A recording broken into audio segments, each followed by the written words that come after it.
Okay, so we are at Malachi 3, and today yesterday we finished verse 7, right? Did we finish with the offerings and the tithes, or do you want to go back? We're good with that. So we finish 8, and I'm gonna read from 9 to 12. Mm-hmm. Ye are cursed with a curse, for ye have robbed me, even this whole nation. Bring ye all the tithes into the storehouse, that may be meat in mine house, and prove me now herewith, said the Lord of hosts, if I will not open you the windows of heaven, and pour you out a blessing, that there shall not be room enough to receive it. And I will rebuke the devourer for your sakes, and he shall not destroy the fruits of your ground.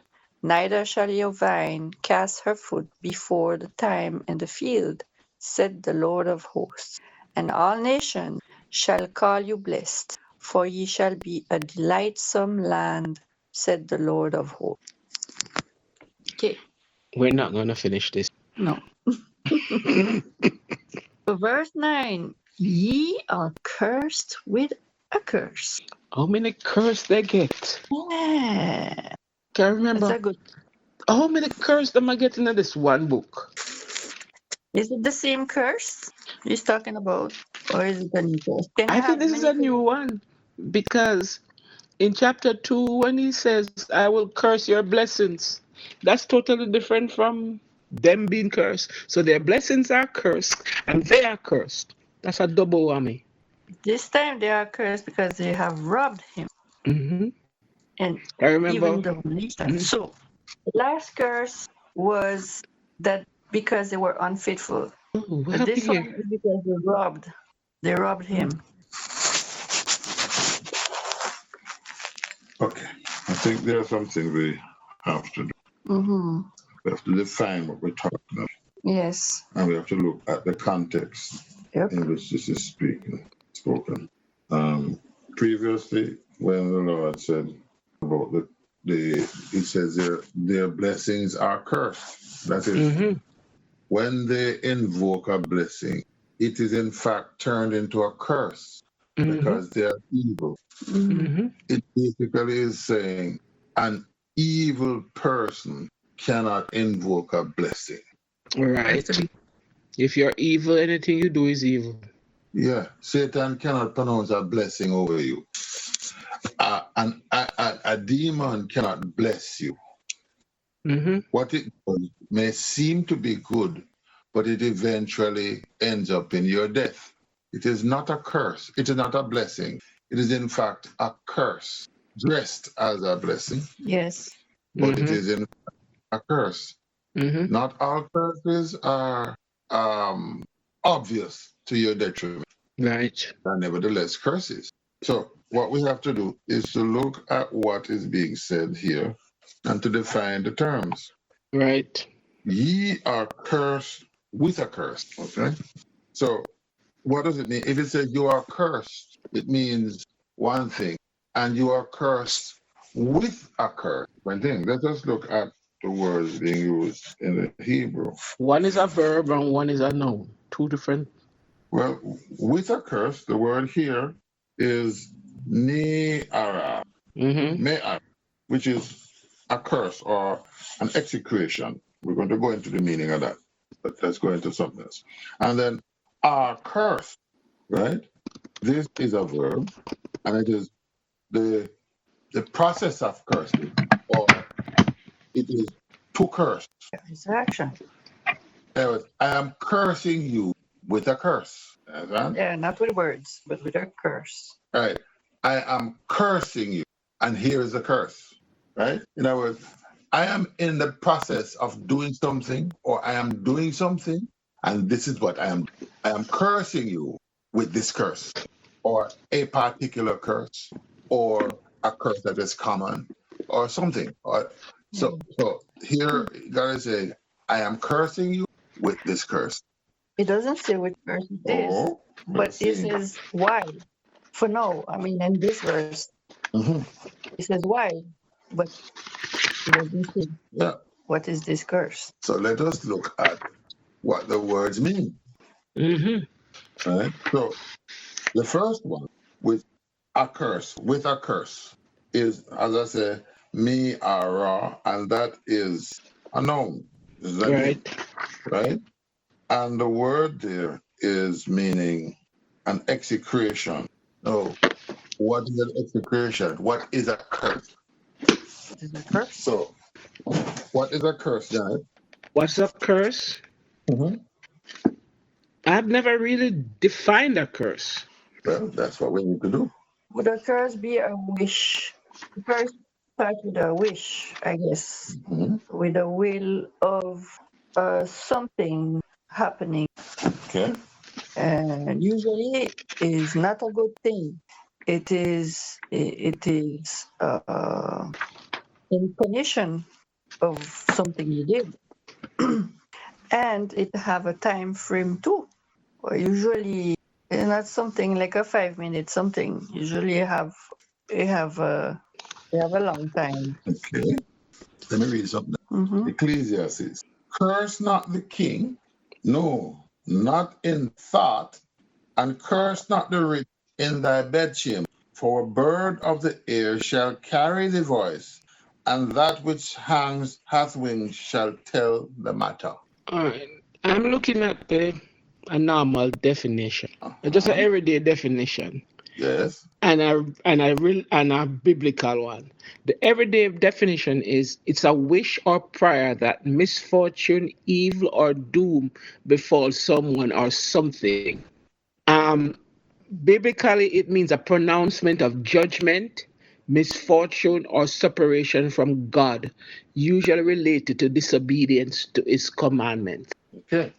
Ah, So are they different? Are they two different things? Is one better than the other? They are basically saying the same thing. It's pronouncing misfortune on you, pronouncing judgment on you. well, misfortune is judgment for a different thing because one is justified, the other is not. Well, That is true. in God's case, it's a pronouncement of judgment because they disobeyed. Yes, and So go it ahead. says as well a separation of God. Okay. A separation from God, yep. So this is when you want to cast away someone. Okay. But Ecclesiastes seem to indicate that you can curse someone in your mind. Yes, Yeah, I wouldn't be surprised. but We do it all the while. them say be careful even if you do it in your mind because Yeah. a little bird might. Mhm. Curse not the king, no, not in thy thoughts, and curse not the rich in thy bedchamber. Yeah, We tend to do things under the cover. yeah, you may be in your bedroom talking to yourself and bad mouthing this person, yet this person is not there to hear what you say. But as we say, we are surrounded by angels and demons too. So it could be heard, and then this person would be able to know, maybe. I don't know. Okay. Well, let's look at Romans. Romans 12:14 said, bless those who persecute you Oh, I looked at that a while ago too. and curse not.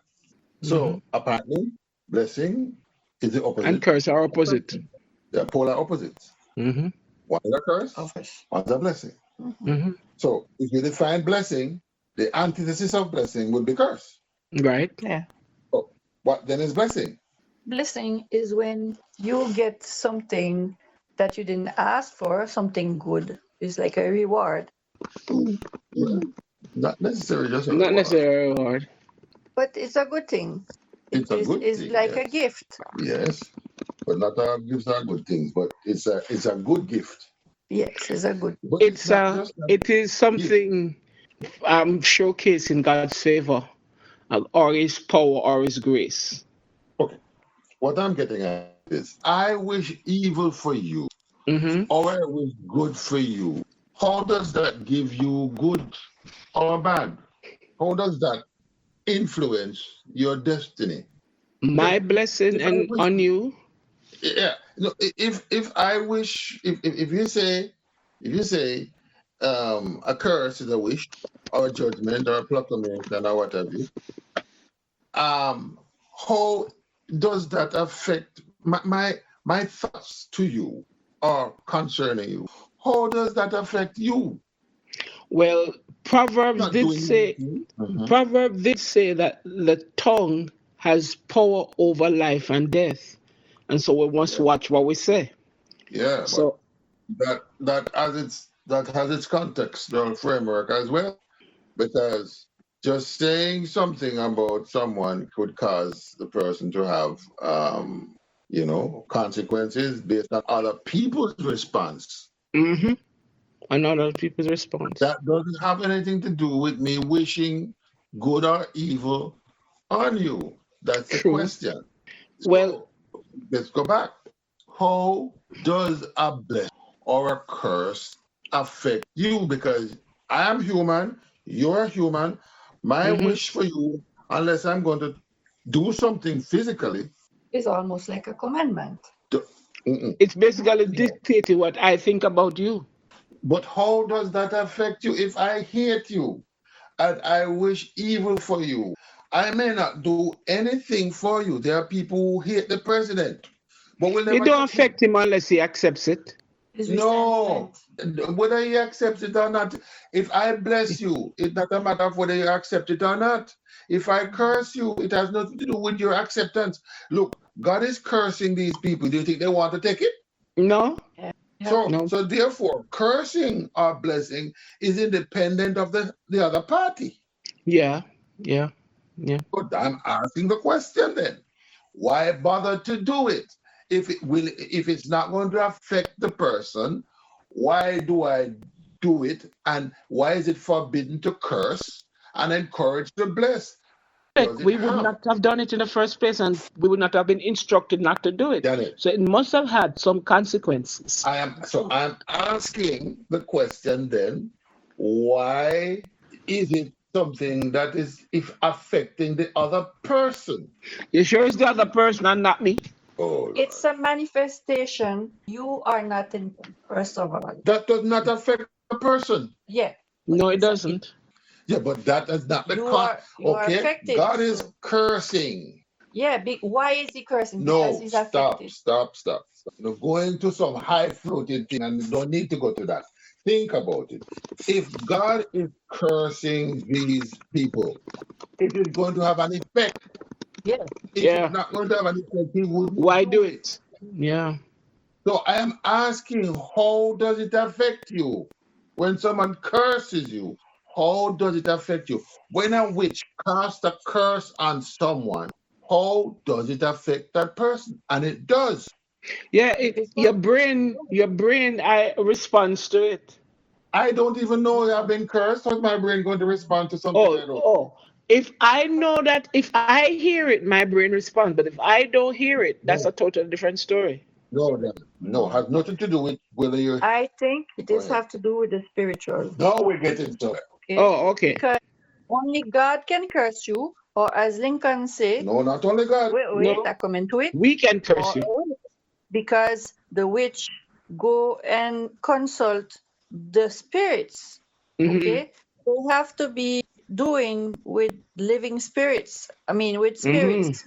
We're not with the dead. No, we're getting somewhere. Okay, So hold on. If we're looking it's a spiritually, spiritual when I thing. curse, I'm actually opening the door for the demons to act.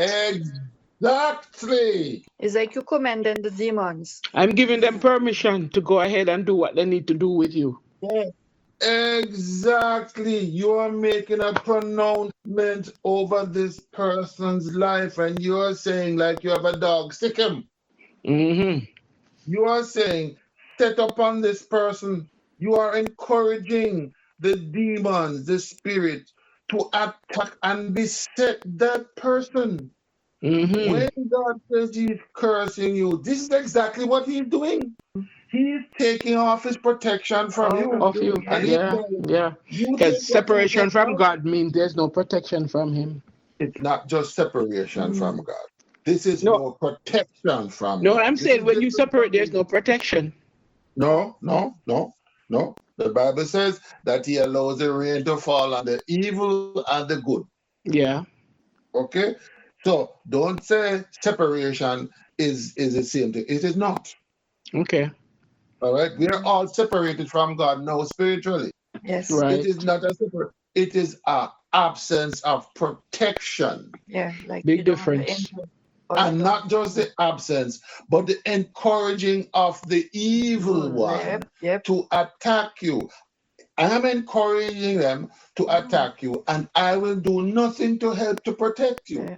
Mm-hmm. It's like evil will put a blinking light. Hey, right there. Come and get this one. When I curse you, I'm saying to the evil persons or the evil entities, attack that one, and I will do nothing to help them.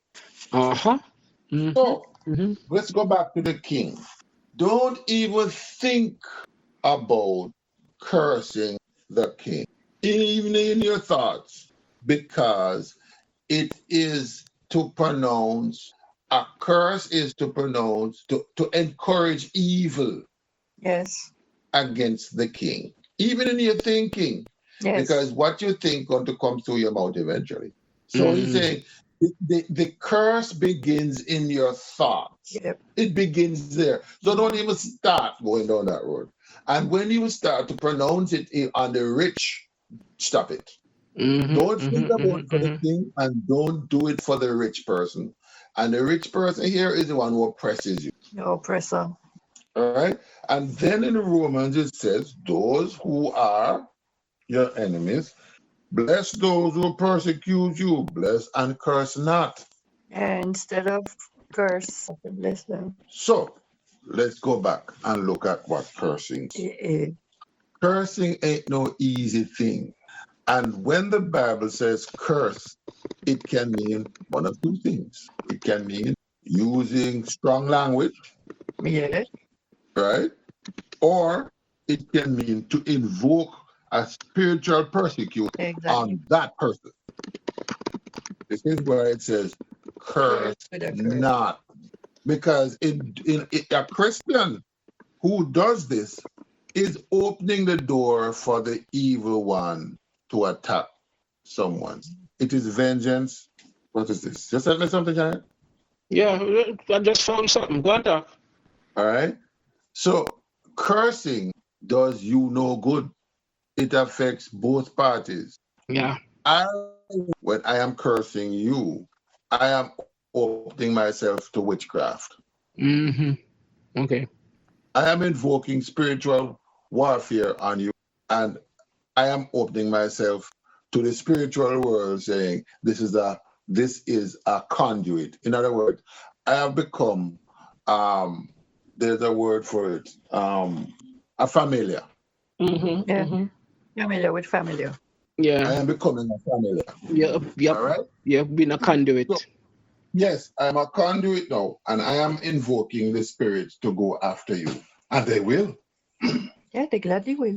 All right, because if the demons can, if I keep cursing people, I keep saying spirits go after this one. I wish you die, and I want the spirits to go.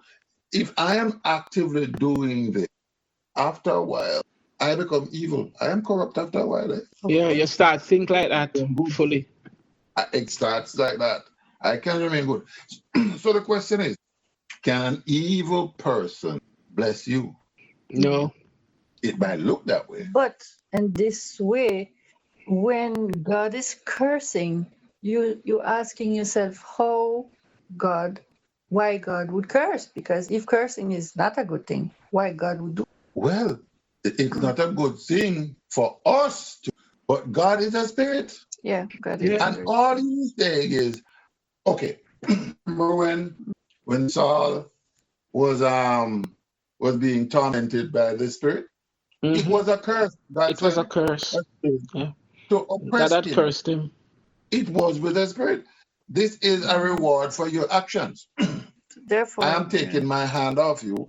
I am not giving you any protection, and I'm sending somebody to torment the hell out of you because you deserve it. Mm-hmm. Therefore, cursing should stay between spirits. It's not something we should do. God alone. Yep. Yeah, leave it. God alone. God says, vengeance is mine. Leave it alone. Yeah, God will deal with Cursing it. is the purview of God, not the purview of man. Yep. And when you take it up, you are doing that thing that God expressly tells you. You don't know what you're taking on. Yeah. Just like It's not don't good eat for the you. fruit. Like just don't eat the fruit and you eat the Yeah, fruit. because look, when Romans is saying, bless who persecute you, bless and curse them. It's not because the other person don't perhaps deserve it, but it's not good for you. It is the preserving of your own spirituality that you don't take this on. So if you figure that somebody's done you a bad turn, don't curse. Rather bless them. Wish them well. Yeah, forgive them and sit with them. Yeah. Right?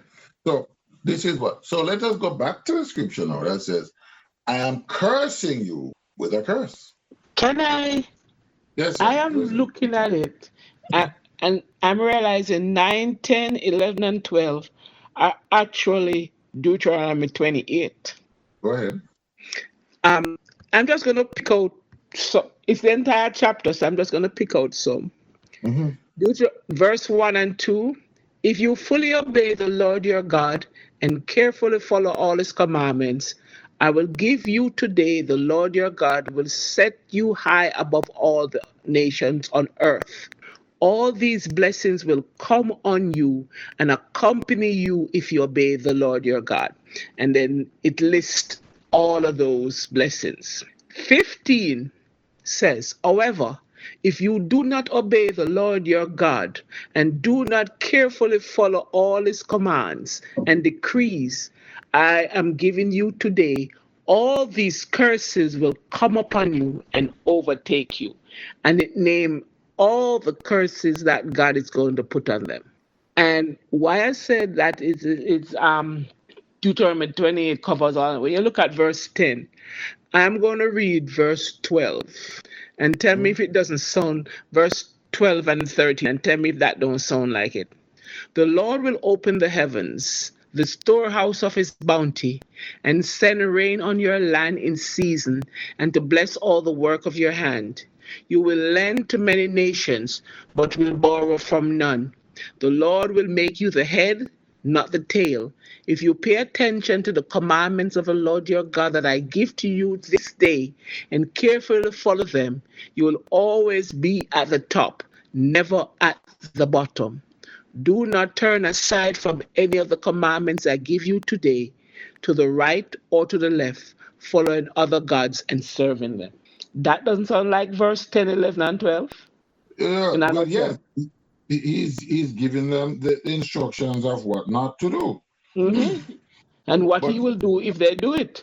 so when he says I'm cursing you with a curse, all right, it doesn't specify which curse, but there No, he are doesn't. a plethora of curses that he can choose from.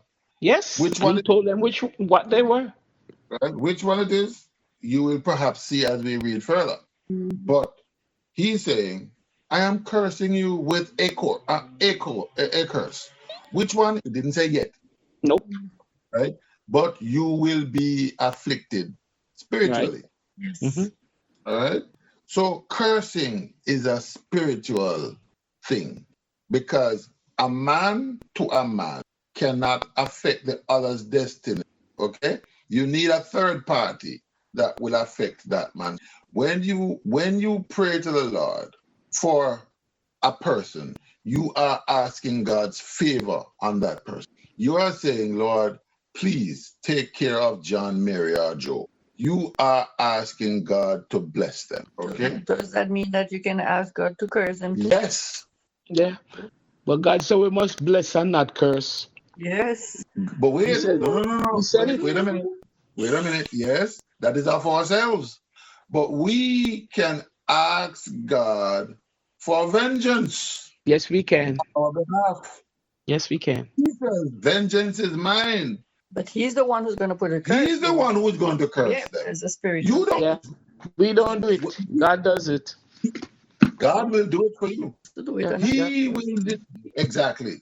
when you short circuit this thing and think you're gonna help God by going into the cursing business yourself, We see what it means.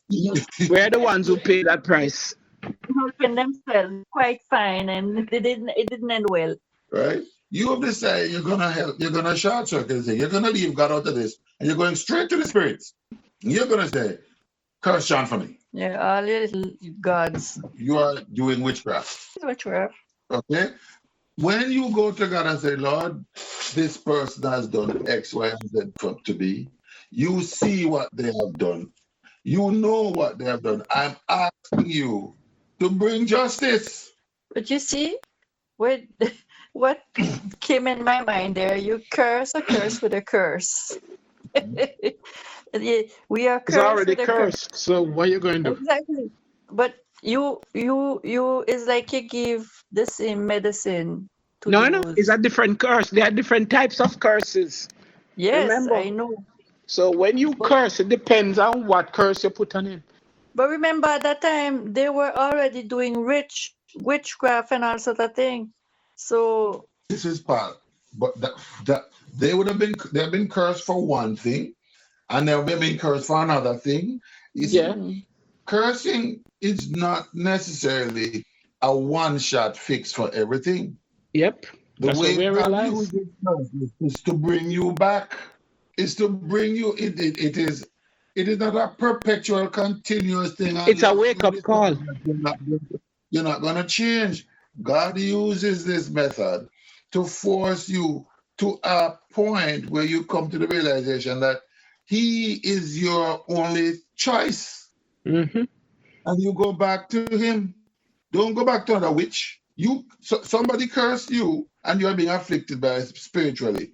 And so what you do, you run to a obia man, a witch man, a voodoo man, or whatever you want to do to get back at the person and to find out who it is that has been putting this curse on you. And so they become a cursing war. The demons are enjoying this. So so we're looking at which demon stronger? Well, do you think the demons are fighting against each other? They are destroying the human. Nope. They are busy. Whatever you see, look, if a demon does A to John, and another demon comes and says, okay, I'm going to do B to Sarah, who caused John to be afflicted. The two demons are lying there, probably kicking their heels up and laughing to death, saying, look at these. And probably helping each other. Probably the same demon. Probably. Or telling the other one what to do. Yeah. But the bottom line is, God says, you should not get involved with it. Any cursing that's to be done, that's my job. Look, you remember in Revelation, when the spirits of those that were murdered, the souls of those who were murdered, were under the altar, and they were praying to God, saying, how long? When are you going to strike these people? Yeah. When are you going to take vengeance on our behalf? And the Lord is saying, just take it easy. It's coming. Just you wait. I am going to do it. But so you do have the right to appeal for justice. Yeah. Cain and Abel, Cain's killing of Abel, the Lord said, Abel's body, blood is crying out for justice, for vengeance.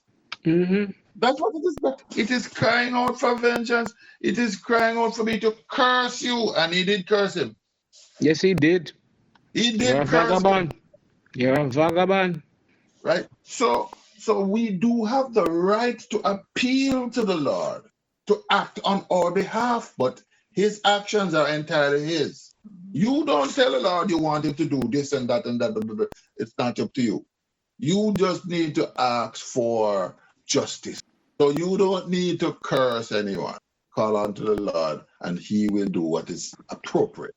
Right? That's why David says, can a man touch God's anointed and be guiltless? David said it.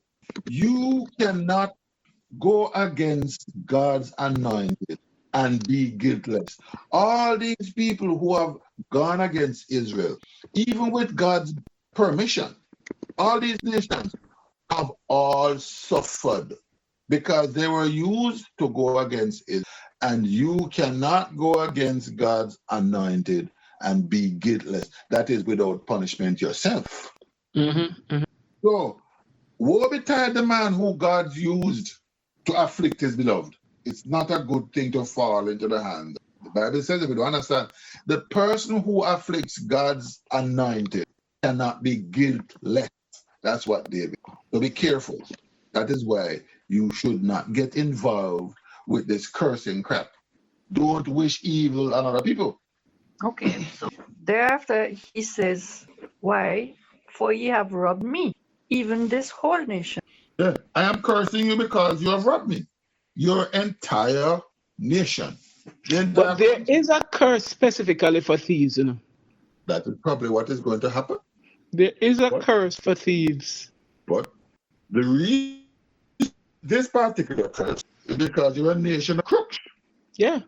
You're a nation of crooks. But what's the difference between a nation and a country? A nation is the people. In the land. Yeah. And the nation is wherever you are. Exactly. So you can't run. You're an Israelite no matter where you stay. No matter where you are, So it You're an depends on- Israelite. You can't hide it. if you are God's people, Yes. those people, go back to Corinthians. Those Jews that were in Corinth, they still had an obligation to send their tithes and their offerings back to Jerusalem. Yep. They did. And they had to. And they had to do it. Other than that, they, even though they were not in Israel, they would have been robbing the Lord. But an Israelite is someone who is born in Israel. No, No? No. So an Israelite is somebody that is from the root of the tribes of Jacob. of Jacob. You're a descendant of Jacob. That's how you are an Israelite. It don't matter where you Yes. come from. You said an Israelite, you know. An Israelite is by definition from the line of Israel, which is Jacob. Mm-hmm. Yes. Remember, we keep saying Israel and we don't realize that it is someone's name. Yes, It's not- Jacob's name. it's Jacob's name that he gives to the nation, but it's originally Jacob's name. It is his name. There's no other country in the world that I know of that is named after one person. Nope. Nope. Right? So when we say Israel, we are saying Jacob. Jacob. It is his name. Doesn't mean that you born and is No, Israel. doesn't matter where you were become an born, Israelite. you are Mm. from Jacob's line. As long as you're a descendant of Jacob, you're an Israelite. All right. So we are now talking about whether you are in the land or you are exterior to the land, you still have an obligation to be sending your tithes and offering in, Right? as specified. The question now is, what do the Jews do now? Where do they send their tithes? I think they still send it in to To Israel. where? It doesn't matter. There's That doesn't listen. It is not for us to get into this about whether there's a temple or not. They are doing what they think they ought to do, because guess what? When they were in Babylon, there was no temple either, Mm-hmm. right? How they determine how to do this thing is by God's guidance, I am assuming. I am not going to get involved with it. That is between them and their God. All right? We may wonder, but let us not speculate. This is between them and their God. Stay out of it. Mm-hmm. We get too involved with Israel and their God. Stay out of it. Know your corner, live in there, and move along. Our job as Gentiles is to be God-fearers and to do what God says we are to do. Take the log out of our own eyes, and then we will be able to help Israel. But until that happens, shut up and go along with it. All right? Leave Israel alone. I keep telling people, leave Israel alone. If Iran leaves Israel alone, everything will be fine. If the other Arab countries leave the hell alone, leave Israel alone, there will be no problem in the Middle East. That's the problem. They keep troubling Israel. And the Bible says you cannot trouble God's anointed and be guiltless. I'm going to find the verse in the Bible. David says it.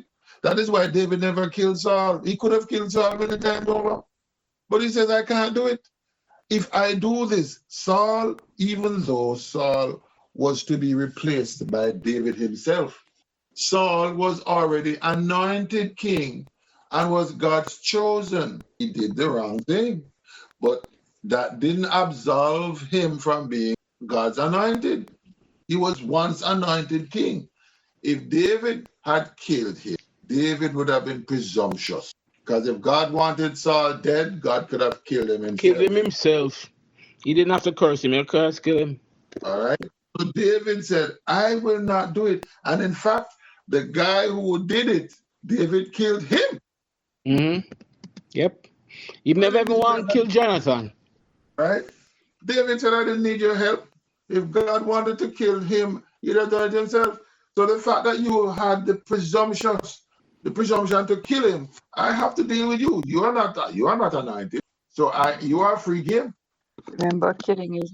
The fact is that we have read that wrong in the Bible. The Bible did not say thou shalt not kill. It said thou shalt not murder. There's a difference.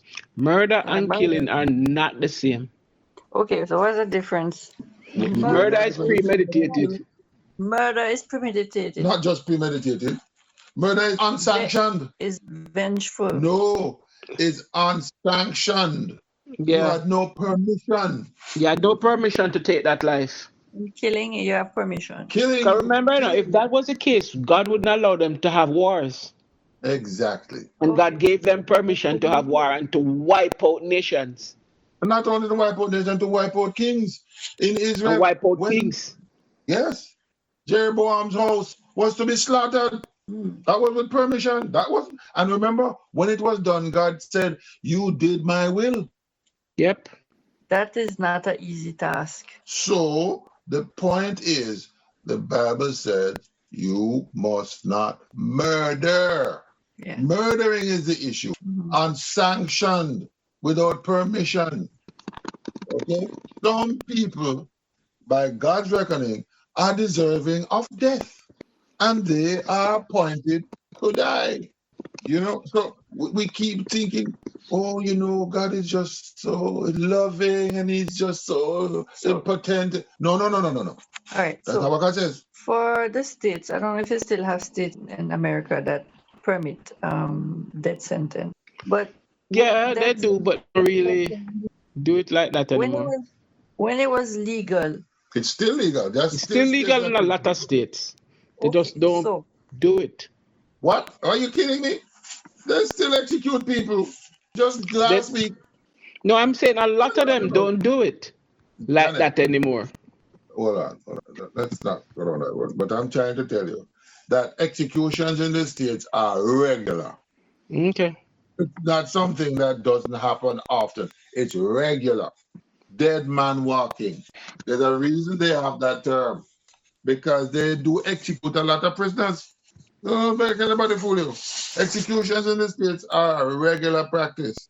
Okay. Clemency can happen, but it is not something that you can depend on, right? So, no. The point is that murder is not the same as judicial. You have extrajudicial killing. I have a killing. Yeah, that execution is killing. Right? So let's move on. So verse 10.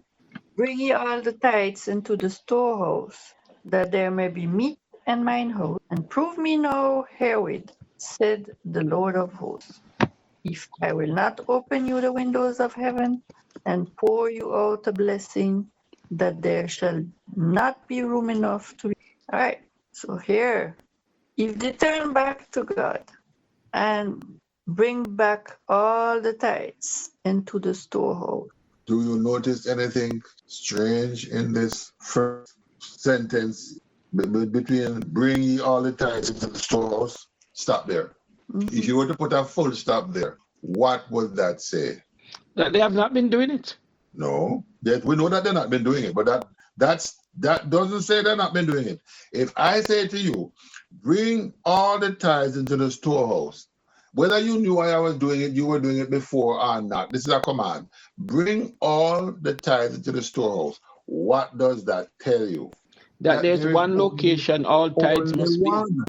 Yes, there's only one storehouse. One storehouse. It didn't say into the storehouses or into the collection areas.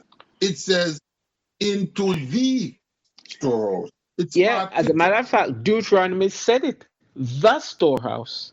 Yes. Let me read There's it. always only one. It's only one.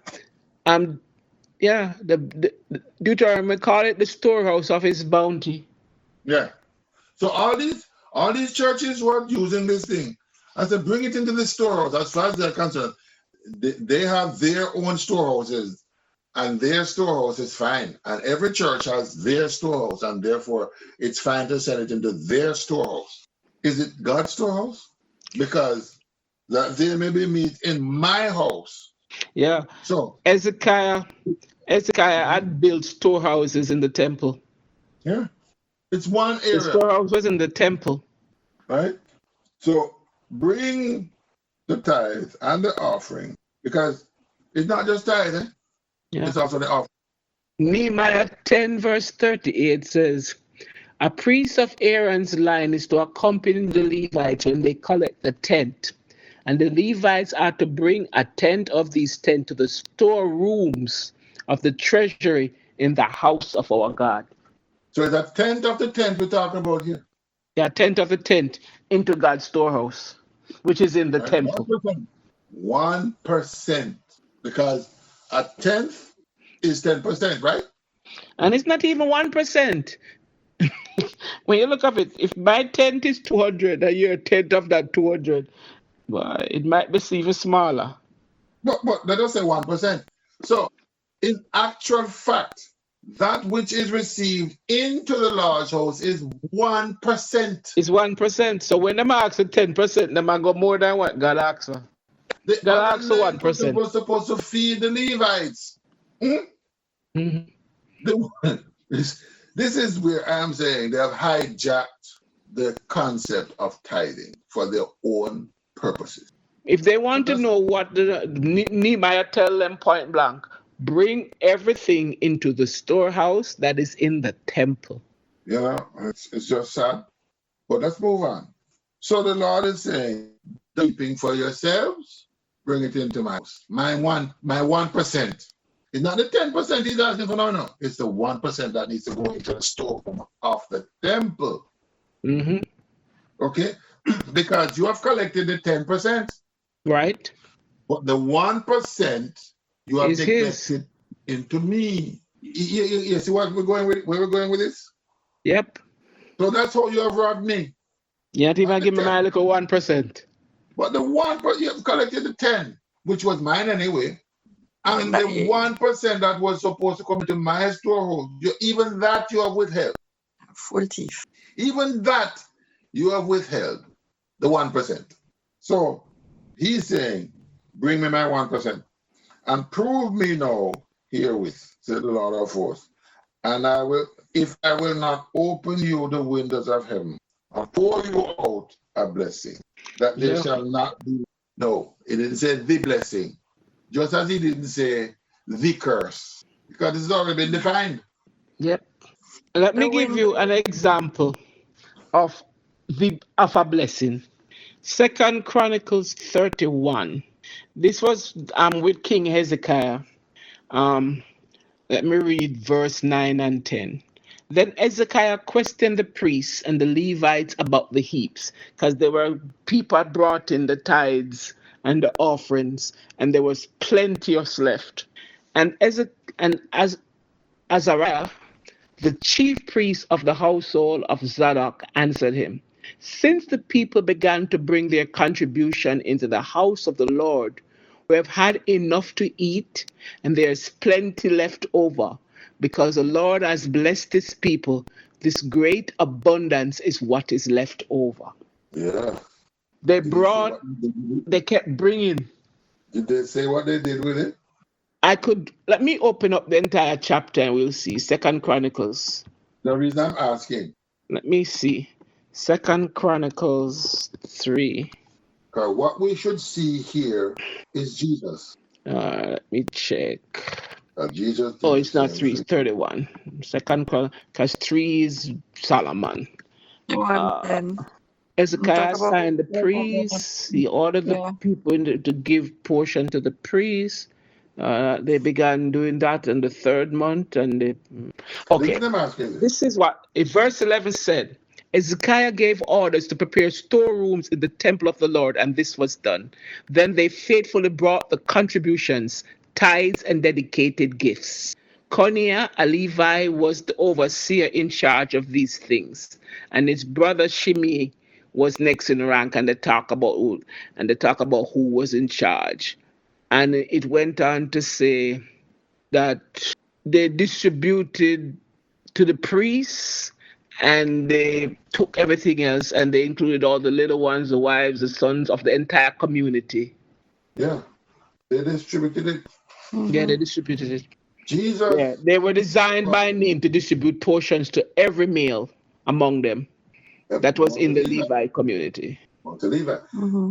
No, Jesus, when Jesus blessed the fish and the loaves and all of that, they all were fed, Hmm. and then they were leftovers, Yes. and they were collected. Mm-hmm.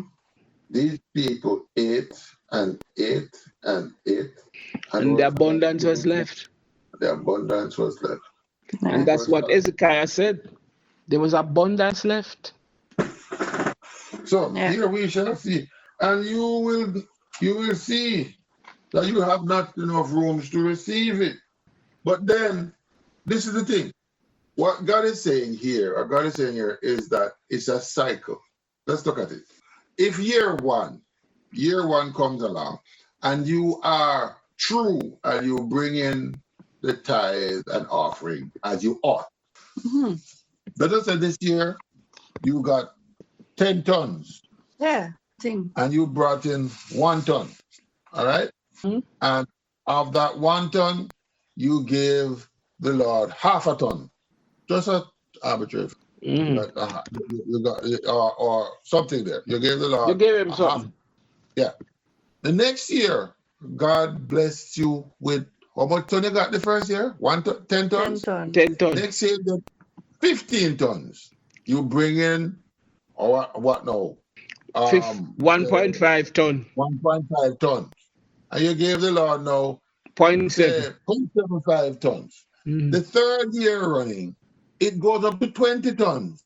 So it is a cycle. The more you will give, the first giving will trigger the Lord giving more back to you. Mhm. And if you are true to the process, you will give him that bounty, that same proportion. So the amount you gave him this year will be more than the one he got last year. And And he will say, okay, you're good. but in doing that, they are following the laws that Moses told them, because that's part of the blessing. That's one of the blessings that God told them if they follow this. All right. So That's one of the blessing. blessings that was told. So what's the point I'm making to you is this: blessings are self-perpetuating, Yes. and so are curses. Mm-hmm. Hmm. This is the problem. We don't see it. Blessings are self-perpetuating, and so are curses. Because Yeah. we keep talking about generational curses and so on. Mm-hmm. We don't talk about generational Shall blessings. blessing. Because people don't look for that. We have seen through the history of Israel that there's nothing really such as this, because God, from one king to the other, when they was good or bad, when they were good they had blessing, when they were bad they were good. So Yeah, but it is a lesson that we have learned. mhm. But we see generation to generations of people, right, being successful. Yes. All right, Mm-hmm. and we don't call that generational blessing, but we No. see people suffering crack addiction after crack addictions from great grandparents down with serious economic oppression. And we call that generational curse. And we But don't see that the same principles obtain. apply. You're right. What When you you teach when you your see the children, next generation flourishing better than the first generation, better than the third, We don't look Yes, at that. You're right. exactly. We What don't see you it. teach your children matters. That will determine if they will be blessed or not. Well, not just that, it is how then the children. Look, okay, let's look at my family first. We're coming, and Janet knows the story. We are coming from people who are dirt poor, Yep. living in the bush of St. Mary, Farmers. farmers coming out of slavery, right? They were mindful of the Lord's presence in their lives, and they taught their children that before anything else, it's God, right?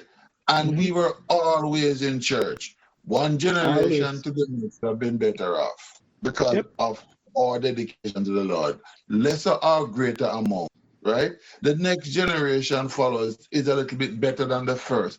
Where we are now, compared to where our great grandparents were, they would be shocked.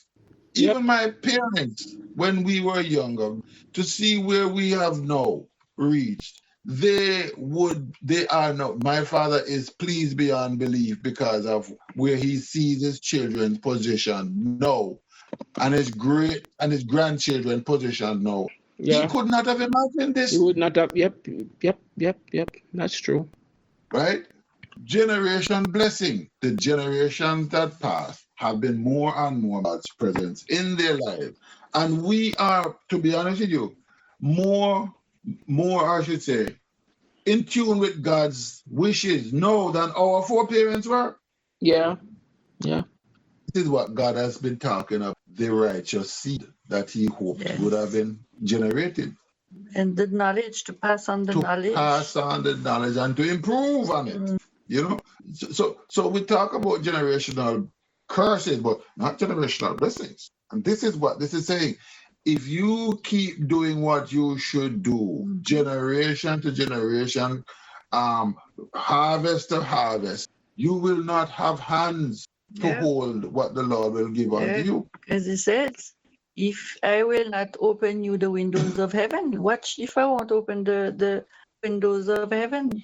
I mean, at that time, probably like water would make your Cup runneth over. crops, crops being The good. church and all has these things. hijacked this to say, especially these people who are talking about this get rich quick gospel. No, Right? what is scary is that no church is cursing you, basically. Well, yeah, pretty much.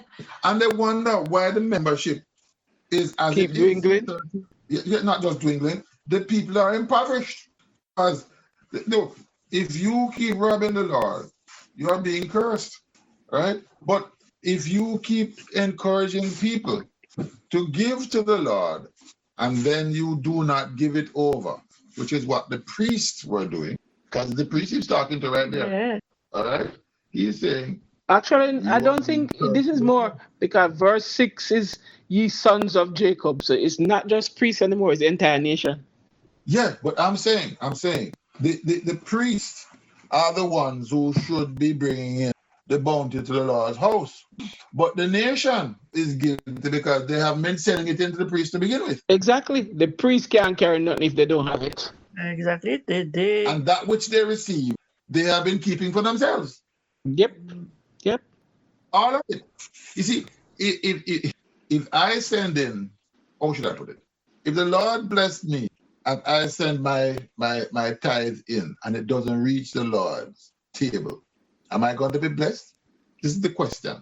If I send in my tithe and offering and it's hijacked, a highwayman grabs it and I've given it to bring, and somebody comes along, kicks over the truck, steals the thing and goes out with it, has the Lord received it? Isn't that the same question when we asked about the sacrifice?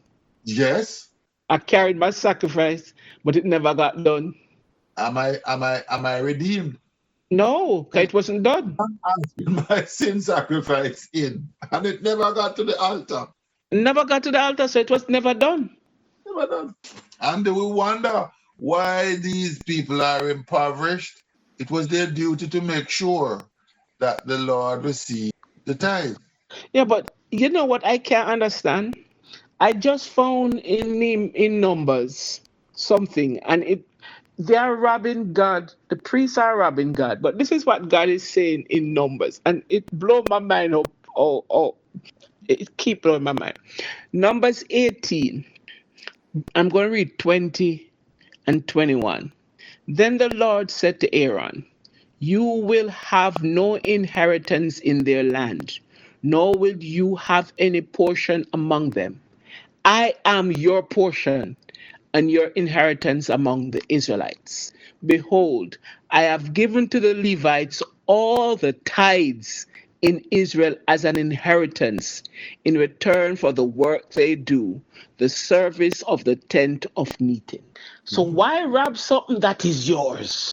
You're stealing from yourself. But you see, that's not the problem. The problem is not the 10th. The problem is the 1% that they were supposed to put in the Lord's house for No, but what I'm the saying is, sacrifice. why you robbing it? Because you're greedy. Heavenly Father, again we come into your presence and we ask the question to ourselves, can a man rob God? And we've been asking that question from yesterday. And I pray, Father, as we reflect